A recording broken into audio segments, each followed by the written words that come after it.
Musumbe Dr. William Ruto Niwatongesya Iseso ya Kwalan'ya Mivango Myeu ya Kuete Maendeeo va Akenya na Kwailya Niwaweta Akenya Walan'Yo la Ukwoseleela Vala Vision 2030 Ivikitye.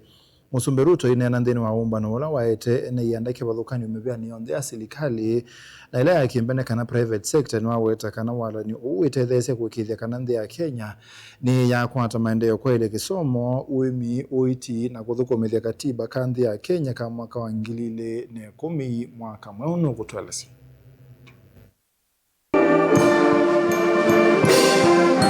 Nzikayoni cia kuvanga uni wa nthi ya Kenya President William Ruto Niwatongesya Iseso yimwanya ya kwambia chalo chambe wa miaka 30 cha Maendeeo Kwailya masomo uiti ni kati wa mauthukumia angi maingi ma Silikali Kyathi kila chatwaiwa nyumbani ya Umbano ya KCC kauntini Ilovi.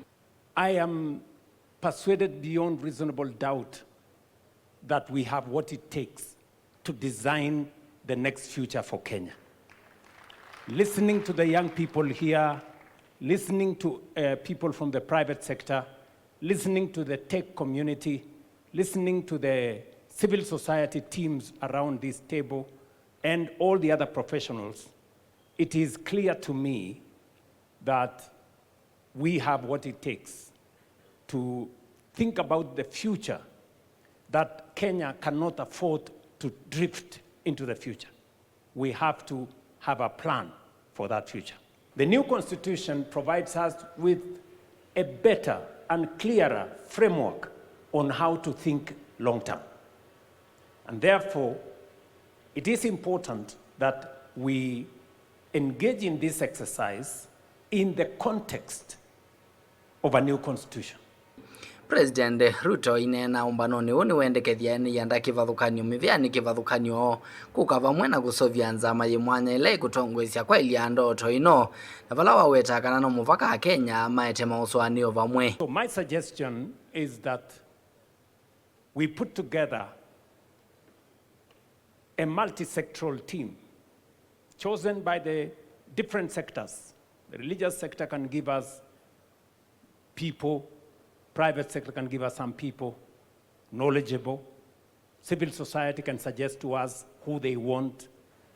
The farmers, entrepreneurs, students, technocrats, everybody, let them tell us what kind of future that we all want to think about. Nobody should assume that any one of us has the monopoly of knowledge. This cannot be, and I make it very clear, this is not a government project. This is a people's project. Tongo ingeila Ivikitye Umbanoni uone Niwaweta kana Vision 2030 ni iye musingi museo wa kutambia nambe Kwailya ndoto ya mwaka wa 2030 na vala Maweta kana Silikali ni elite kwitha mustali ni wambe kukitana na ulusani. That we need to apply in thinking about and implementing new long-term development vision for this country. Vision 2030 has guided us to some measure of industrialization, political stability, modern infrastructure. There is more to be done to enable us to transition to a high-income, high-value, resilient economy whose wealth is broadly shared among the citizens. And where Singapore is reachable. We can reach it if we do what Singapore did. First, we must deal with this animal called corruption. Dilivoti ya vilingi wa mavoni toa mwaka Myeu.